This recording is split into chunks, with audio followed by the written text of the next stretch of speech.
نماز پڑھنے والے اور نماز نہ پڑھنے والوں کے کیا انعامات اور سزا ہے؟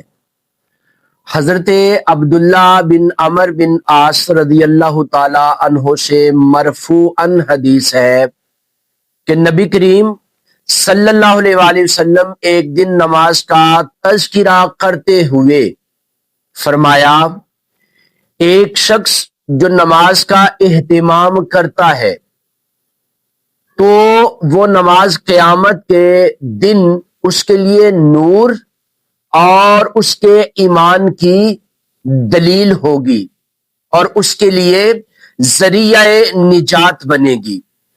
لیکن جو شخص اپنی نماز کی حفاظت نہیں کرتے تو وہ نماز نہ اس کے لیے نور ہوگی، نہ برہان، اور نہ اس کے لیے ذریعہ نجات بنے گی، بلکہ ایسے لوگوں کا قیامت کے دن، یعنی بے نمازی کا قیامت کے دن قارون، فرعون، حامان اور ابی بن خلف کے ساتھ حشر کیا جائے گا۔